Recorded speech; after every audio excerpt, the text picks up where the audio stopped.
In prior sessions, we've learned a lot of wonderful things. One of the great traits that I saw in the lives of those who went before were, for example, William Tyndale. He was not just some intellectual geek. He was not just some airhead for Jesus. What he did is he grounded himself. When he was in Antwerp translating the Word, he grounded himself by going out and doing mission work, fellowshipping with the exiled Protestant believers that had escaped from England and that were in town. Or he went out and he ministered to people. And then on other days, he went to rich people's houses and read the Bible to them before and after dinner. And then, of course, I'm sure they discussed things. That really helped him because he was able to frame the translation in terms of every man's English so that they could understand it. And also, since he had that education, he could speak in lofty terms as well and bring them up. Valera, who translated the Spanish Bible, he also had outreach. Remember, he had sailors outreach and prison outreach, reaching them with the Word. And again, it enabled him to frame the Spanish translation in terms that everyone could understand. And that is so important because we never want to get to the place where we don't do, where we don't practice it, because that will keep you grounded. The concepts of the Bible are so wonderful and so lofty, and they are so exciting at times that you can get carried away. You can float off to Never Land.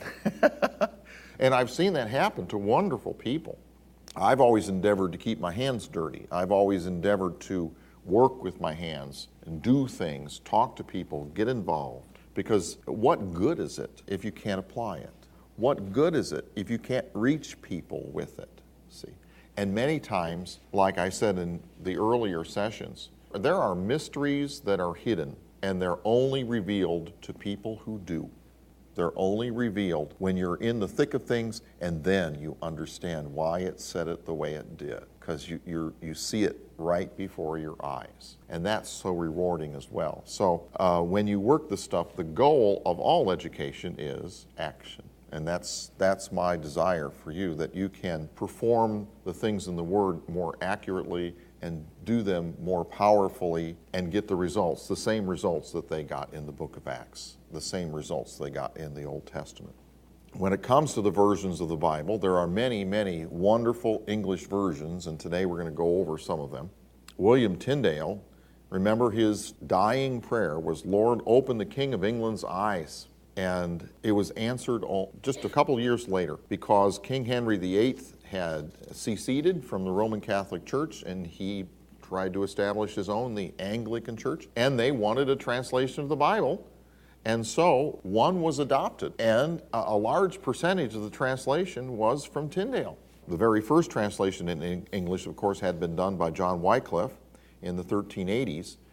That was not printed, it was handwritten copies, but that was in Middle English, like Chaucer's English. And English had changed radically by the time that Tyndale was on the scene. Here is an excerpt from Tyndale's translation of Genesis 1:1 and 2. Look at the spelling of these words. Isn't that interesting? In the beginning, God created the heaven and the earth. You have to read this with a British accent, I guess, or a Cockney accent to get it right. And the earth was void and empty, and darkness was upon the deep, and the Spirit of God moved upon the water. Isn't that amazing? While Tyndale languished in jail, his friends desperately tried to free him. This is a real turbulent time because King Henry right then was in the process of seceding from the Roman Catholic Church. And so there were ways that they could get King Henry possibly to get Tyndale out, because Tyndale might turn out to be to an advantage to him instead of a detriment. Tyndale's enemies, when they saw that his friends were starting to make inroads that possibly could lead to Tyndale's release, they accused his protector in Antwerp, who was named Thomas Ponce, of heresy, and this weakened Tyndale's cause, and finally he was executed. But barely 2 years later, Henry VIII needed a Bible in English. Now, the first complete English Bible, because remember, Tyndale had translated the New Testament and the Pentateuch, and he was in the process of translating the Old Testament when he was executed. The first complete Bible was done by Miles Coverdale in 1535, but because at this time the king still was prohibiting Bible translations, the pages were printed in Europe and then sent to England, and there they were bound and published. Coverdale had occasionally helped Tyndale with his work, and when Tyndale was in jail, Coverdale worked on the Old Testament translation. The second edition in 1537 gained the approval of King Henry VIII's license later in 1539, and on its title pages were the words "set forth with the king's most gracious license." But King Henry VIII probably did not know how much of the work was attributable to Tyndale, because if he did, he probably would not have given it his license. But here is a picture of the Coverdale Bible. You see the kind of print that they had. This was like that fancy print. It's kind of hard to read. This is an example of Romans chapter 1 in the Coverdale Bible. And then in 1537, the Matthew Bible was published. Now, this had been edited and compiled by John Rogers. John Rogers also worked with Tyndale. But because most of the work was William Tyndale's work, he couldn't publish it under the name of William Tyndale, or even his own, so he published it under a pseudonym, Thomas Matthew. John Rogers, which was his real name, had been converted from Catholicism by William Tyndale, and he could speak Greek and Hebrew, so he assisted Tyndale with his work on the Pentateuch, and he edited all these different translations, the ones in the New Testament that came from Tyndale, the ones in the Old Testament, the Pentateuch that came from Tyndale, plus Tyndale had done some work on the historical books of the Old Testament before he was jailed, Joshua through 2nd Chronicles, and then Ezra and Nehemiah were being worked on while Tyndale was in jail. One of the things that he'd asked for was his Hebrew books so that he could translate. And when he translated them, he didn't have a polished translation. He just had his notes, and John Rogers got a hold of his notes. And so he was able to edit the translation and incorporated that. Then he took from Coverdale the rest of the books of the Old Testament. And so part of it was his work, part of it was Coverdale's work, part of it was Tyndale's work. Finally, in 1539, a revision of the Matthew Bible was commissioned by King Henry VIII, and it was decreed to be put in all of England's churches. It was to be the official version, and it was a large-sized Bible, so it was called the Great Bible. And they actually had to chain it to a post or to a pulpit in the church because people wanted to take it home with them and read it. In fact, the king had appointed that there would be readers who would read it aloud so that those who were illiterate could hear the word. And they read it 24/7. It was like theater. People were so hungry, they were there at all hours of the day and night just to hear the word in their mother tongue, to hear it in English. They were so hungry for the word. Man, it was just tremendous. This was later revised and became known as the Bishop's Bible. However, after King Henry VIII died, his son, Edward VI, reigned for a short while, and then Bloody Mary became queen. Mary tried to force England back to Roman Catholicism. She had John Rogers and Thomas Cranmer burned at the stake. Remember, John Rogers made the Matthew Bible. 300 other believers were burned at the stake. Many were tortured and imprisoned just for being Protestants. Many others fled to Geneva, across the continent into Europe, and that's where in 1560, Miles Coverdale, who had been released from jail, as well as John Calvin, the Protestant reformer, John Fox, who wrote the Fox's Book of Martyrs, edited an English version of the Bible called the English Geneva Bible. This was in 1560. It also paralleled the French Geneva Bible, who was edited by Beza. Remember, he had published a critical Greek text, and Calvin. Its New Testament was based on the Matthew Bible. The Old was on the Coverdale Bible. This was meticulously edited, and also it was designed to be a home study Bible. Most of the other Bibles were really big and expensive. This was smaller and less expensive. Also, it had lots and lots and lots of notes. It also had verse numbers in it and italicized words to indicate that which was added by the translators. This is the Bible that was quoted by William Shakespeare. This is the Bible that was brought to America and used by the Pilgrims and the Puritans. It was extremely popular. In fact, it rivaled the King James for quite a while. It went through 120 or more different printings, so it was very popular. However, it was a Protestant version of the Bible, so they had notes in it, and some of these notes were very critical of the Roman Catholics, and they called the Pope Antichrist. Can you imagine reading the Bible and seeing a note, and it's talking about the Pope, that he's Antichrist? And this really hacked off the people who were Roman Catholics. They just hated this. Then in 1568, the Great Bible was revised. Now, see, the English Geneva Bible was being printed in English and sent into England. However, some of its notes in there were even disparaging of the King of England. For example, they said that the divine right of kings doesn't exist. They had thought that kings had the divine right given from God to rule. And the Geneva Bible said, nah, that's not really true. And so Elizabeth, the Queen of England, who followed Bloody Mary, she would not allow the Geneva Bible to come into England because it didn't have that divine right stuff in it. So the Anglican Church wanted to come out with their own version of the Bible. So what they did is they took the Great Bible in 1568 and revised it and became known as the Bishop's Bible. She commissioned a bunch of her bishops to do the translation. However, they did not collaborate with each other. So there were different styles of translation in different sections. So it didn't have a coherent style to it. And so that left the door open for another translation. Meanwhile, finally, the Roman Catholics grudgingly came out with an English translation, the Douay-Rheims Bible. And this was translated by Roman Catholic exiles from England during the reign of Queen Elizabeth. The New Testament was printed at Rheims. The Old Testament was printed in 1609 at Douay. The chief translator, William Allen, was expecting to be named the Primate of England and the Legate of Rome if the Spanish Armada succeeded in conquering England. And so the Spanish Armada set sail, and due to a bunch of circumstances, weather-related and strategy-related, England creamed them. And they were defeated, and so England remained safe from re-Catholicization.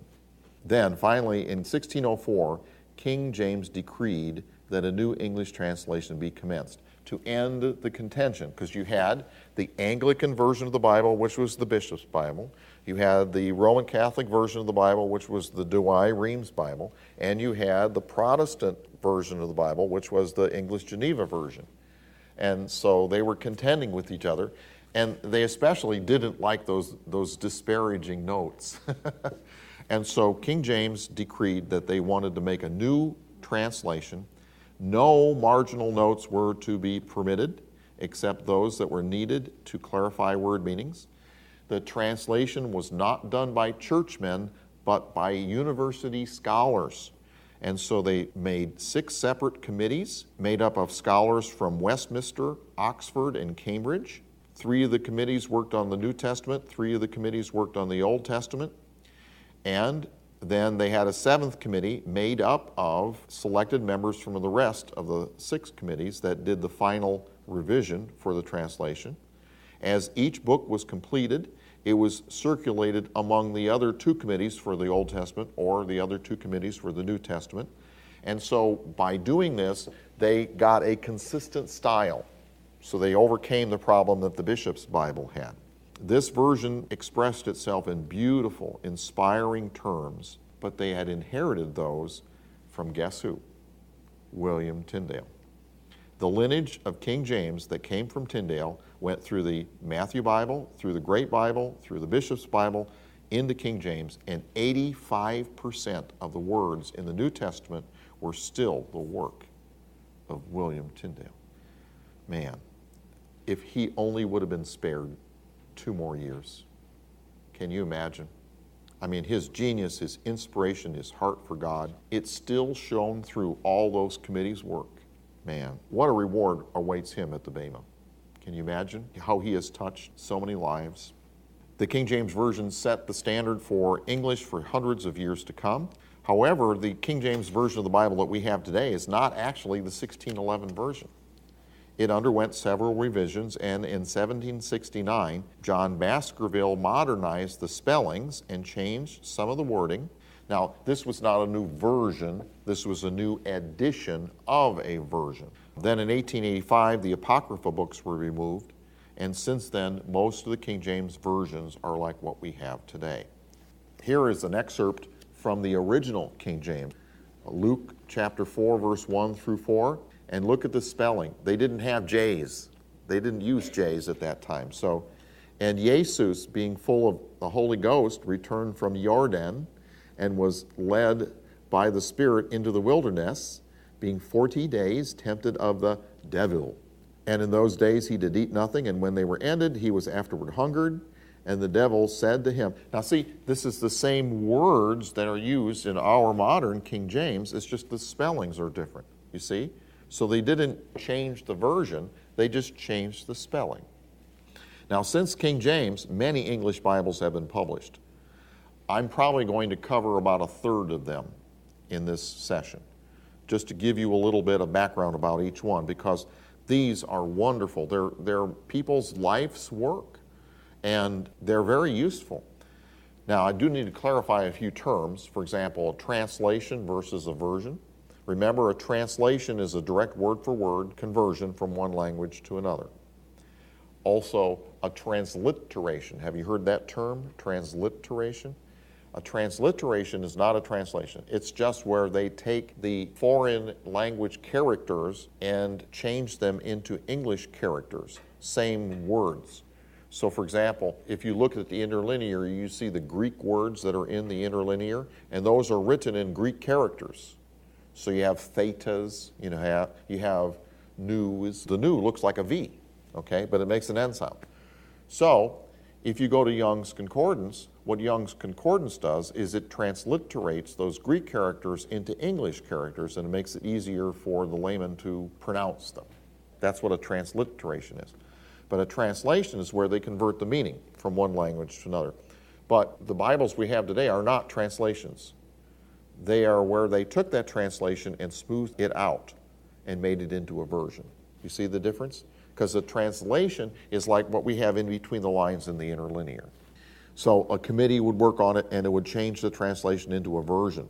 Now, an addition is a reprint of an earlier version. Now, these reprints may exactly copy the earlier printing, or they may contain some spelling changes or minor corrections. If the corrections grow in number and become a substantial number, especially when new textual information becomes available, then another version comes out, or a revision, all right? Then we get to the English Revised Version. By the 1880s, there had been many textual discoveries. Remember Codex Sinaiticus in Tischendorf, Codex Alexandrinus came to light, Codex Vaticanus in the Vatican came to light. There were a lot of textual improvements. Westcott and Hort published a Greek text, and it was used as the basis for the Revised English Version of 1881. Spellings and word meanings in English had changed significantly, so a number of scholars, beginning with Henry Alford, who had published a Greek text, started advocating the need for an improved translation, and in 1881 through 1885, the Revised Version was published. The Old Testament improvements were generally accepted by the people. However, the New Testament contained many variations from the Authorized Version, the King James Version, and a lot of religious people objected to these changes because mainly they got rid of some of the theology that had been injected by the monks. Because this was rejected, it opened the door for further English revisions. And after this point, no translation or version would have the same power and universal acceptedness as King James had enjoyed.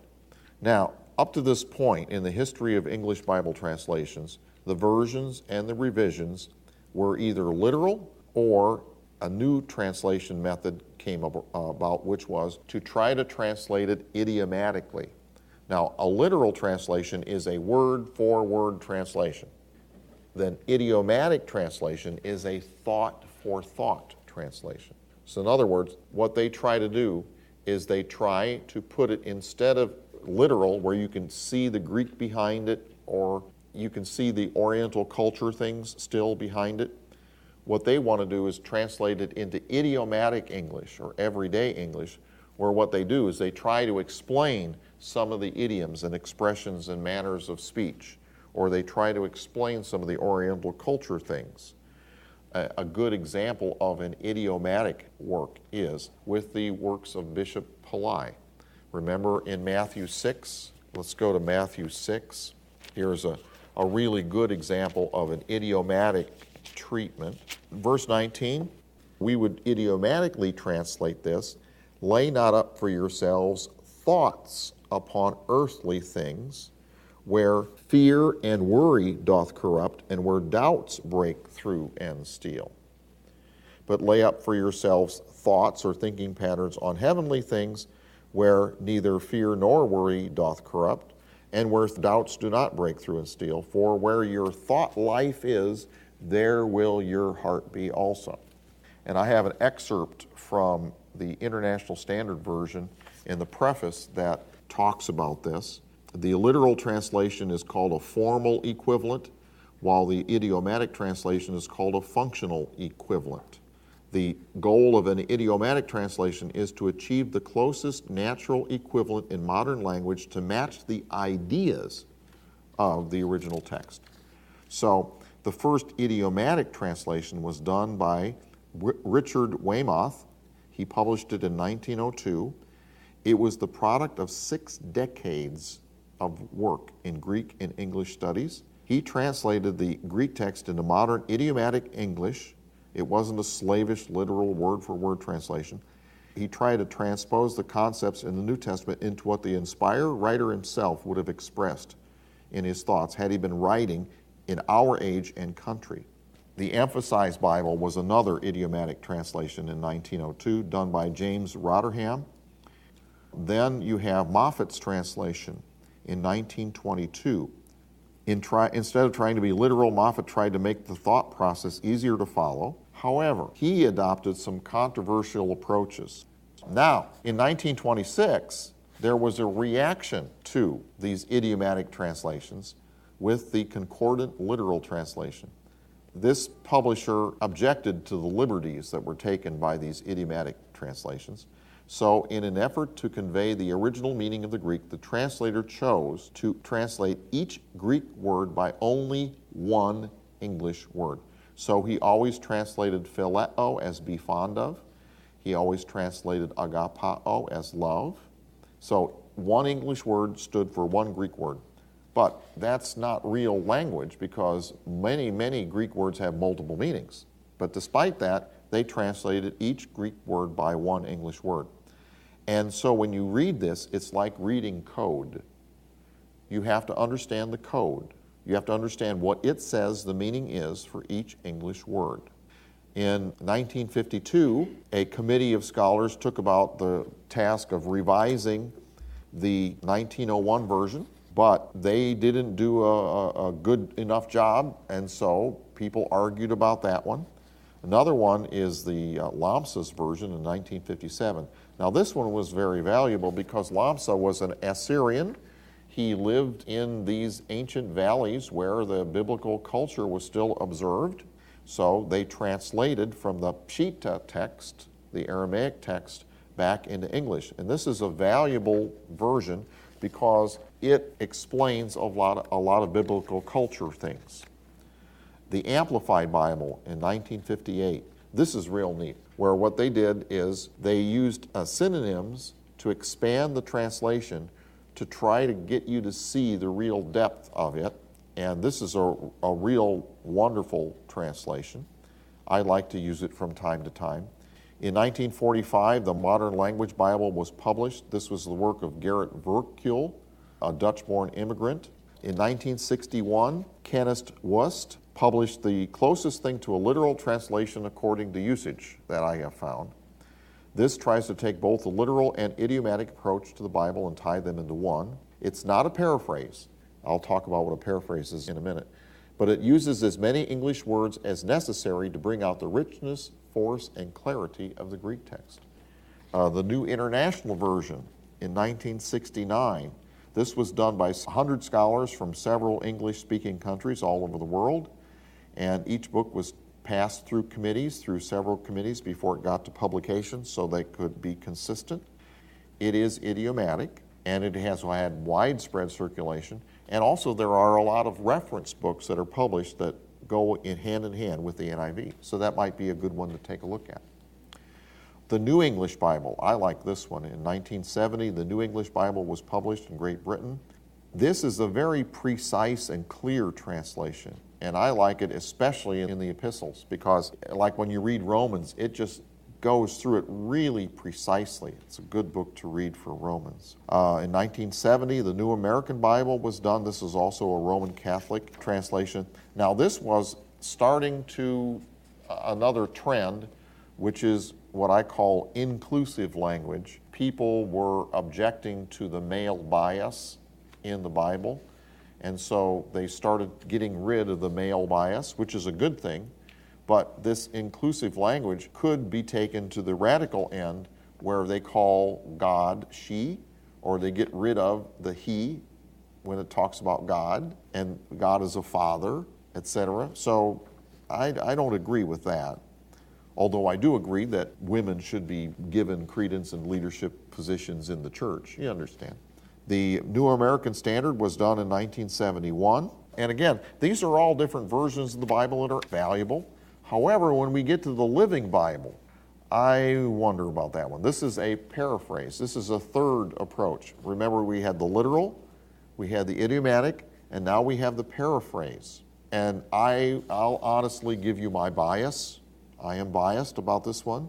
I think it departs even further from the original text, and in most cases, it is a vehicle to transmit the editor's theology. In fact, in the preface, it says, there is a danger in paraphrasing that the translator, though honest, may give the English reader something that the original writer did not mean to say. When the Greek or the Hebrew is not clear, the theology of the translator and his sense of logic are his guides. Then it says, the theological lodestar of this book has been a rigid evangelical position. So in other words, when they didn't understand what it said, they fell back on their theology. Now, they admitted it. A lot of scholars objected to it. In fact, one of them said the growing popularity of the Living Bible was one of the many signs of the dumbing down of American culture. So the Good News Bible is another paraphrase. The New King James, this was done in 1984. Now, this was prompted by the King James only gang. And remember, one of the critical Greek texts that was done by Arthur Farstad that championed the majority text, which basically is a King James-based text like Textus Receptus. That's what's behind the New King James Version. And then in 1989, they did the New Revised Standard, and this also took on inclusive language. Now, in the 21st century, they're still doing translations of the Bibles. And I'm just wondering, because this inclusive trend was sort of like in the vein of being politically correct, if you know what I mean. And if politics is going to extend its grasp into the Bible, I want to resist that. Because who knows where it will end? Because eventually will the translators give in to pressures and say that what actually are called sins are not anymore, you know? But when it comes to the inclusive language, I mean, it's good to get rid of the translation bias against women. Wayne taught about that, where there actually was a woman who was an apostle, and the King James people wouldn't admit that, so they changed her name to a male version of the name. So I'm in favor of changing the Bible to be accurate when it comes to that, but I'm not willing to call God she. Now, also, there is another trend besides the inclusive trend. There is a trend to have internet-based Bibles. And these are dynamic translations that change as people and committees make recommendations. They're online versions that you can get online and read. It allows a lot more people to participate in the process of translations. However, just like Wikipedia, errors can sneak in if the advisors are not closely supervising things. The following two versions are internet-based. The International Standard Version. This is not yet completed. It can be found at www.isv.org. However, they have an innovation that has hampered things, because what they have done is they've tried to combine parallel biblical passages. So in other words, if things in Samuel and Chronicles agree, or Kings and Chronicles concur, they will combine them into one. And of course you miss out, because Chronicles is written from God's perspective and Kings is written from man's perspective. Also with the four Gospels, they combine them into one based upon their idea of what the harmony of the Gospels was. And that, of course, gets rid of narrative development, where you can look at Matthew, Mark, and Luke, and John and see the whole picture. Also, there is the NET Bible, the New English Translation Bible. That can be found at www.bible.org. This is a complete version. It has a free downloadable version with over 60,000 notes. It's more of an idiomatic translation. And you see, when it comes to these versions of the Bible, we have people's life's work at our fingertips. However, no single version of the Bible is a substitute for being a workman of the Word. See, they try to convey to you the inner meanings of the Bible. However, if you get out a concordance and work the Word and look at all the terms and pattern them through, you will end up with a deeper understanding than what you can get by reading any one version alone. So I recommend doing a macro and a micro approach. The micro approach would be using the concordance, using the interlinear, being a workman, delving into the details. The macro approach would be to read these different versions of the Bible. I've been in some fellowships that have been so much fun, where we have 10, 15, 20 people at fellowship, and so I get out all the different versions of the Bible that I have, and we read one chapter, and we go around the room, and each person has a different version of the Bible, and we read each verse in succession from each different version as we go around. And it is so interesting, because many times one version of the Bible will really hit the sweet spot. And when you read it, you say, oh, that's what that means. And it really makes sense, while some of the other versions may not have gotten it. Many times, if you really want to understand something, go and get a whole big bunch of different versions of the Bible and read the same chapter and over again on all these different versions. Another thing is, sometimes, you get acclimatized to your favorite version, and you wake up in the morning and you have your cup of coffee and you go into the kitchen, you sit down at the kitchen table and you open your Bible and you read for 20 minutes, and then all of a sudden you say, what was I reading? It's like you were an automatic. Has that ever happened to you? You get so used to the version that you're reading that you can just say, I don't know, yada, yada, yada. And it's God's Word. You can't afford to read it like that. So many times what I'll do is get out a different version of the Bible, and it's refreshing. It's new. And what I like to do many times is I like to get an idiomatic version, a literal version, and Lamsa's with the cultural things, and read in those three. And that helps me. But as far as what literal version you choose or what idiomatic version you choose, I'll leave that up to you. But this will give you an idea of some of the different versions of the Bible. Also, there are many, many reference books. I used to volunteer at a bookstore in a Christian music festival, and every year people would come in and buy research books. And I used to stand there in the research book section and ask them what they wanted and tell them about all these research books. And I marveled that people came in and they wanted to buy these books just to have them. They didn't know anything about them. And many of them were way over their head, but they wanted to have this research book on their shelf. So I'd talk with them and I'd find out what their level of expertise was, and then I would recommend either beginner books or intermediate books or advanced books for them. And so I decided to make a list of all of the basic reference books. Now, you don't have to go out and buy all of these. What I want to do is just give you what they are so that you can begin to understand what is available, and then you'll know which ones are beginner books, which ones are intermediate books, and which ones are advanced books. So on page 114, we get into concordances, and there are two really good concordances for King James. Now, All of these research books I'm going over here have King James as the base text. And I use King James simply because of it being a popular standard text. I use it because of the italicized words. However, I'm not using it because it is the Word of God. No, I'm using it because there are more reference books based on King James than any other version. I'm not using it because the King James boys say I should. Concordances are very valuable. You can use them in many different ways. For example, let's say you want to get around the King James translation of English. You can go and find a one-word translation or a phrase translation of what that word means.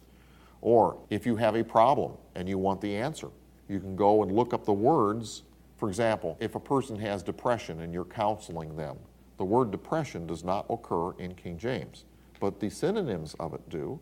Sorrow, and you can look up verses on sorrow and see the antidote to the condition. And then you can go in armed with that and counsel people and help them. And see, many times there'll be 5 or 6 verses on the topic that are really good. And so you go in armed with those when you want to talk to someone who has an issue.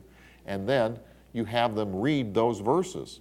And 1 or 2 of them will really hit the sweet spot for them. It'll really bless them. So you have them memorize those. And then whenever they're tempted with the issue, they quote those verses to renew their mind to that. See, so a concordance is extremely valuable for that. And then, of course, it's really good for word studies. Word studies are sort of our bread and butter. We'll get into another session. I'll show you how to do that. Now, many of us have Young's Concordance, but also there is Strong's Concordance. The difference between Strong's and Young's is that when you look up in Young's Concordance, it gives the actual Greek characters or the Hebrew characters. But in Strong's Concordance, it doesn't do that. It gives you a number. So you don't have to deal with all of the Greek characters and the Hebrew characters. Also, Strong's gives longer word definitions than Young's does. And those Strong's numbers are very valuable because there are quite a few modern reference books that use Strong's numbering system. Now, Englishman's Greek Concordance is another very valuable book. I like this one to do word studies. The Englishman's Greek Concordance lists all the occurrences of the Greek word you're studying all under one heading, no matter how they're translated in English. So if you want to do a word study, it's really quick, because you can see all the occurrences all in one page. And we'll work with that also in another session, so I can show you how that works. There is an alternate edition of the Englishman's Greek Concordance called the Tyndale Word Study Concordance. And it has a companion volume that has King James with all the Strong's numbers in it. Because, see, one of the problems with the Englishman's Greek Concordance or with Tyndale is you have to find out what the Greek word is first. Now, another thing, whenever you get a reference book, always look at the front and the back and see what else is there. In Englishman's Concordance, in the back, is a wonderful section that lists all the variant readings, because then you'll be able to find if there are any variant readings dealing with the word that you're studying. In the Tyndale Word Study Concordance, not the Englishman's, but the Tyndale, which is in another edition, in the front is a wonderful section on word families. What is the root word of the word that you're studying? A lot of people say, well, this is the root word. I say, prove it. Because sometimes it's not. It looks like it is, but it's not. So you go to the word family index, and then you'll know what the root word really is. There is a Hebrew Chaldee concordance in the Old Testament, just like the Englishman's Greek Concordance for the New, where it lists all the occurrences of a Hebrew word, no matter how they're translated, all under one heading. So that's really good for Old Testament word studies. The difference is in Hebrew and Aramaic, which are Semitic languages, they have taken the time to separate out the verbs into different tenses. They actually affect the meaning of the word. Bullinger's Critical Greek Lexicon and Concordance is a wonderful book. It is very useful because it gives us longer word definitions than Young's Concordance. Then there is an Old Testament concordance similar to how Bullinger is set up. Now see, Bullinger does not quote the verses like Young's and Strong's does. He just gives you the reference, and then you have to look up the verse. There is a Wilson's Old Testament Word Studies that is set up like Bullinger. It also gives longer Hebrew word definitions than Young's does. It also separates them out into verb tenses. So in your library, I would say that Young's is foundational. Everybody should have a Young's. The Englishman's books would be intermediate.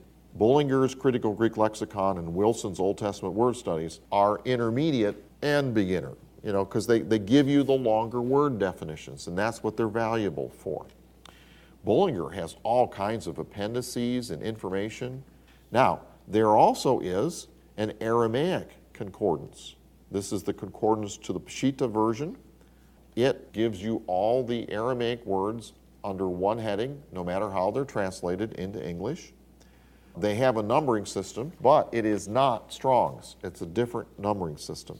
The only problem is that this book is difficult to find. It is out of print, I think.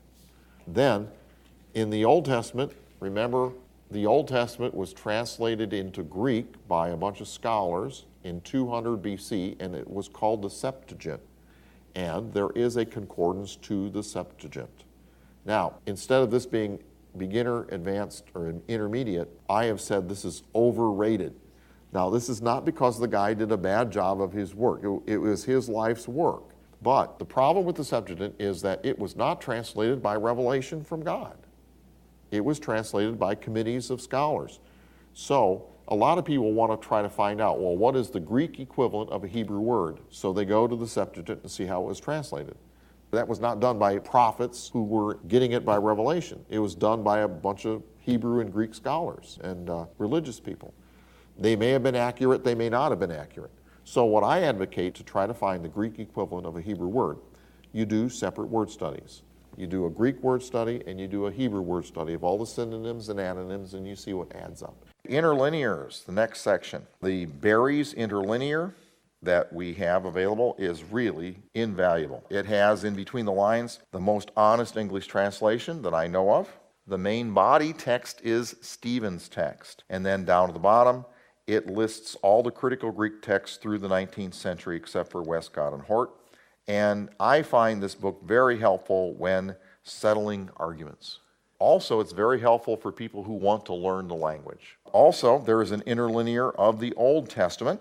It has a good word-for-word translation in between the lines. Now, remember, Hebrew reads backwards. Of course, the Hebrew people don't think so, but it does not cite variants, though. It does not have a critical Hebrew text. It comes either in a 3-volume set or in a 1-volume set.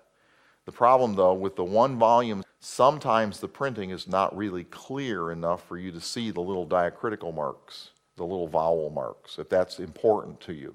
So if that is, then get the 3-volume set. It's larger type, and you'll be able to read it better. If you want to learn Hebrew, that's a wonderful way to get started. Also, there's an Aramaic English interlinear. Again, it gives a straightforward, honest English translation in between the lines, but it is very hard to find. Again, it's not in print, but for anyone who wants to study Aramaic, it would be invaluable. Now, number 4, Analytical Greek New Testament. This is great. For those of you who want to learn Greek, I really encourage you to try, because Greek is so precise. You can learn so much of the Word and get right into God's heart with that precision that the Greek language affords. But Greek is very complex, especially if you approach it from the standpoint of learning a language in the classical method, which is see, spot, run. Look, there is puff. You start out in kindergarten and you learn the words, you learn the tenses, you learn the suffixes, you learn the vocabulary, and you go through it like that. But it takes time. Well, there is a shortcut to be able to figure out what the grammatical aspects are for each word. Well, this Analytical Greek New Testament, it's like an interlinear. It has all the grammatical information in between the lines for all of the words in the Bible. The Analytical New Testament uses the UBS text as its Greek text, not Stephen's. Then, I told you about the Nessel-Aland text and the UBS text. Those are number 5 and number 6. These are critical Greek texts that are in print. nowadays. You can pick them up at a seminary or at a Bible bookstore. Then there is one for the Hebrew, number 7, Biblica Hebraica Stuttgartensia, and it does cite textual variants. Dictionaries and lexicons, next section. The Greek-English Lexicon of the New Testament by Thayer. This is very valuable. If you want to get even better, longer word definitions than what you can get from Bullinger or Strong's, then Thayer's is indispensable. For example, there are 4 pages on the word in. It breaks it down, just like in Webster's dictionary, you look up a word and it has several definitions of that same word. Well, Greek is like that, and Thayer's is just set up like a regular dictionary would be in English. And what's really neat in Thayer's is, if he shows you all the occurrences of a word, they'll put a little asterisk at the end. So Thayer's is very, very good. There's another one, number 2, Greek-English Lexicon of the New Testament by Bauer. It cites more profane evidence from sources outside of the Bible than Thayer does. But both of these are based on Koine Greek. Koine Greek is the kind of Greek that was used in the New Testament. Then, number 3 and number 4, these are for Hebrew. And number 3 is the Gesenius, Hebrew and Chaldee Lexicon. And then also number 4 is Brown Driver Briggs, BDB. The Brown Driver Briggs is the one, the newer versions that use the Strong's numbering systems. But if you want longer word definitions in Hebrew, then Brown Driver Briggs is the one that has it. Greek English Lexicon by Liddell and Scott. This, number 5, is the Oxford Dictionary for Greek. You know how in English we have the Oxford Dictionary? That's the last word on English. How thick is it? About 5 inches, right? Well, this is the Oxford Dictionary for Greek. This is about 4 inches thick. This lists the meanings for classical and Koine and in the Church Fathers, that period of time. And words sometimes changed. So you have to be careful if you use Liddell and Scott that you don't base your theology on a word meaning that was not in existence at the time of the Bible. Now for Syriac, number 6. Compendious Syriac Dictionary by Payne Smith. This gives detailed word meanings for Aramaic that are longer than in our other sources. For someone who wants to study Aramaic, this is the dictionary to get. Finally, number 7 and number 8. These are whole sets. The Theological Dictionary of the New Testament and the Theological Dictionary of the Old Testament. These are exhaustive expositions containing multiple word studies done by scholars all over the world. And what's really fascinating are the footnotes. Grammar books. I think it would be wonderful for people to learn a biblical language, to learn Greek, or to learn Hebrew, or to learn Aramaic. It would really be an eye-opener, and I think it would benefit a lot of people. If you have the time and inclination to do that, it would be great. These grammar books will supplement that study. Dana and Manti, number 1 for Greek. An advanced one would be Herbert Smythe, number 2. Number 3, Grammar of the Greek New Testament in the Light of Historical Research by A.T. Robertson. This is the last word in Greek grammar. It's 3 inches thick. Just a tremendous biblical man. It's his life's work. It's just a tremendous book. Number 4, Expositor's Greek Testament. This is actually a commentary, and it's a 3-volume set. It is a grammatical commentary. If you are studying a verse and you go through your Greek grammars and you try to figure out what the direct object means and what the indirect object means and what the verb tense here means and all that other stuff, and then you translate it out, you think you know what it means, well, then you can check it out in this Expositor's Greek Testament. For Hebrew, a good Hebrew grammar is Davidson's Introductory Hebrew Grammar. There are other ones for Hebrew as well. Okay, other basic reference books. Now, these are very valuable books. You've got the Companion Bible by Bullinger. This is an annotated Bible. What an annotated Bible is, this is a Bible that has notes in it. And Bullinger's annotated Companion Bible is very valuable. He did a great amount of work on figures of speech. He lists whenever he sees a figure of speech. Bullinger also was a studier of structure, and so he analyzes the structure. I don't agree with all of his conclusions with structure, because structure is very subjective. Unless you really get into it and understand it, and then you can see it. I haven't reached that place yet with structure, like the kind that he studies. But it's very interesting. We'll cover a little bit more on structure in another session. But he gives Hebrew and Greek word meanings. He gives historical information, chronology information. And then in the back, he has a whole bunch of appendices. And those are real valuable. Now, there's some theology in there. So just don't go by what Bullinger says. You have to make it your own. You have to check it out. But he'll get you to think. I think it's a very valuable book. I put it in the beginner category, but you have to make it your own. You have to check it out and see if it's true, just like anything else. Now, he also did figures of speech in the Bible. This lists hundreds of biblical figures of speech, and then it cites examples. Now, a lot of people, when you're teaching, people will give figures of speech. They'll say, this is a figure and that is a figure. I say, prove it. You can say, oh yeah, this is that figure, as it shows up in Bullinger's Companion Bible, because he has more citations of figures of speech in his Companion Bible than are in the book. In the book, it lists samples. It doesn't list them all. But if you're going to say this is a figure of speech, then why? What is it emphasizing? Sometimes that information can be derived. And many times that information will help you understand what that verse is saying. I go to Bullinger's Figures of Speech book and I look up the other samples of that figure of speech so I can really understand it. In other words, don't just say this is a figure of speech and give the name to make yourself look impressive when you're teaching. If it is a figure, you don't have to say it's a figure unless you plan on showing why it's a figure. Because I've been in teachings where people say, well, this is a figure of speech and that's a figure of speech, and then they don't elaborate. Well, why'd you tell me then?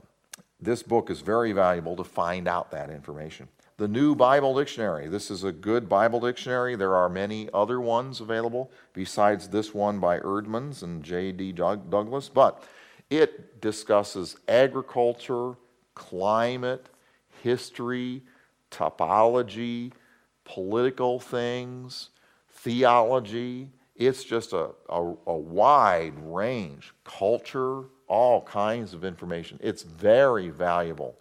And many of them have footnotes in them as well. There's a huge amount of information in many of those.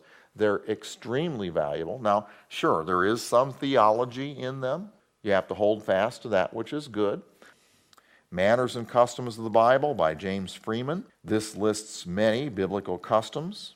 It's not exhaustive. There is another book we'll talk about later that's hard to find, but this one's not. This particular one you can get. Number 5, Oxford Bible Atlas. These are great because it helps you put things into perspective and you can see where things are. Numbers in Scripture and Witness of the Stars and How to Enjoy the Bible. These are great books by E.W. Bullinger. We truly are indebted a lot to him for his great work. Number 9, the Books and the Parchments. This is an overview of the transmission of the text. Number 10, Introduction to New Testament Textual Criticism. For those of you who are interested in learning more about how we got the critical Greek text. The Bible as History, a lot of information so you can understand the background of the Bible when you read what you read. The Bible as History, I like this one because I don't know. I think that many archaeological people's hobby is to try to disprove the Bible. And sort of they have to agree with it, kicking and screaming and reluctantly. More and more discoveries are being made that corroborate what was in the Bible. For example, they have definitive proof. There was an earthquake at Jericho, and there was a fire, just like the book of Joshua says. But they don't like to admit that there was a miracle, that God told Joshua what to do, and it just so happened, a coincidence, that there was an earthquake when they went around the city the 7th time and blew the trumpets. No, I think that's a miracle, don't you? Well, anyway, He is not of that ilk that wants to disprove the Bible. What he does is he shows how archaeology and other disciplines prove what the Bible says. So it's very good reading, inspiring. Now, Orientalisms of the Bible, number 12, volumes 1 and 2, and Light Through an Eastern Window by K.C. Pillai. These are great elementary books on biblical culture. And biblical culture is really something that the modern church doesn't know a lot about. And there are so many strange interpretations of Old and New Testament verses that basically are misunderstandings of biblical Palestinian culture. And then number 13. Number 13 is Old and New Testament Orientalisms. This is an exhaustive bunch of notes taken from the teachings of K.C. Pillai from Genesis to Revelation. But what Pillai would do is he'd teach from the Bible, and he'd teach, and whenever there was a citation of some Oriental culture thing, he would talk about it. People collected all these tapes, and then they listened to all of them, put them into a computer, and then this book was made from that information. So it's an exhaustive from Genesis to Revelation, very valuable book because it's got a lot of very valuable information in it. The only thing is it's very, very difficult to find. It was only published in a limited number and it's not available. If you can get your hands on it or get your hands on a copy of it, keep it. It's very valuable for study because you can go to verses that you didn't understand and get the information you need. Okay, this last few minutes I want to cover computer Bible study programs.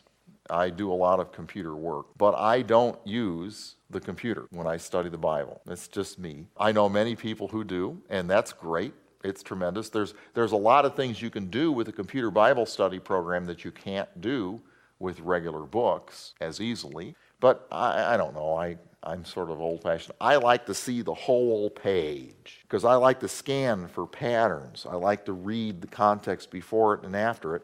And I don't like mousing around all over the screen to try to get it with the computer program because the window is smaller. That's just me. But many people are used to that and they swear by it. They love it. There are ways you can get almost all of these reference books that I've covered on a CD and have them right in your computer. It's just tremendous. Another difference between these computer programs and the published books that we have is that these computer programs are revised much more often than books are. So this information I'm going to be giving you on these computer programs could be dated very quickly because these are all competing with one another, and when one comes up with a new variation, then the others are likely to copy it within a few months and it's not all the computer programs on the market, but it's some of the most popular ones. So, and also, don't purchase one of these just based on what I say here. Go out to the website, and I put the website address on each of these, and check them out for yourself, and then decide what you want to get. And better, talk to other believers and find out what they use. I know Wayne uses number 5, Bible Works, and that's a great asset. The first one is Online Bible. This is freeware. You can purchase the CD, but you can download it. I would say only download it if you have a high bandwidth connection. Don't try to do it over a modem. It'll take a long time. It's good. It's got public domain translations. It's got King James, and it's got some reference books, but not the more detailed or mainstream reference books that I have in this list. It has some sort of unknown name reference books that are good, but they're not mainstream. They're public domain. They're free. And it would be valuable. You can do word studies. You can do word searches. You can cut and paste. If you're teaching out and you want to have the Bible online so you can cut and paste it into your teaching, then Online Bible's great. But there are no grammatical searches. If you want to get into the grammar, get into a deeper study, that's not available with that. Quick Verse, this is more robust search capability than Online Bible. It also includes maps and lots of photos. This is sort of like a Bible dictionary or Oxford Bible Atlas and a concordance all built into one. Graham Chord, this is more powerful. as far as the grammatical searches. And what I thought was cool is you get telephone support by biblical scholars. This is done by a nonprofit organization. And so I guess the tech support line is manned 24/7 with people who know Greek and Hebrew. That's cool if you're trying to do a study and you call them up. Now, another word of advice: don't use a pirated version of a computer Bible study program. I mean, if you've stolen the program, how reputable results do you think you'll get from? I know some of them are expensive. Well, don't steal them, okay? Buy them. Enough said. Accordance number 4. This is an Apple Macintosh program, because I know there are some people out there that don't use PCs, that use Apple Macintosh computers. And that's like Graham Chord. I believe they're the same people put it out. Now, this is interesting. You can buy certain bundles, or you can buy specific reference books on CD, on digital media. Almost every one that we covered in the sheet here can be purchased if you have a Mac, but it can get pretty expensive over time, but it costs less in many cases than what it would cost if you actually bought the book. But if you do get something like that, make sure you copy your CD, so that if your CD ever gets scratched up, or if you ever lose your computer, or if your hard disk crashes or something, at least you have it that you paid for. Okay, number 5, BibleWorks. Hermeneutica was its old name. This one is PC compatible, and also they say it is Macintosh compatible if you use the Mac in Windows emulation mode. This has a lot of Bible versions built in, as well as many reference books. It's got powerful search capabilities. You can customize the screen. You can make it do parallel Bible stuff with different versions. You can do grammatical searches in Greek and Hebrew. It is very, very versatile. It's kind of expensive, but not too expensive. But I would say this would be for the serious Bible student. Number 6, the Logos program. Now this one here is a complete theological library. It would be for somebody like a pastor who wants to have a complete theological library. I'm talking, this might be $1,000, but it's got every theological book a pastor would need, but it's theological, all right? It's got all of the reference books and the languages, plus a bunch of other stuff. So this has the whole 9 yards in it. Now, there are other programs available, but like I said, buy them. Don't make a copy from your friend in fellowship. Buy your own. But anyway, that's a list of common reference books, and I hope this will help you in your choice of books and give you some pointers on how to use these. We're going to get into, in another session, how to use the interlinear and how to use the concordances. So we'll get into that and give you some more specifics. But this way you don't have to go out and purchase a whole library just to impress people and never use half of it. Only purchase what you need, and maybe talk to somebody who already has one of these books and ask them about it. Have them show it to you before you go out and buy them sight unseen. But I think that'll be a blessing for you.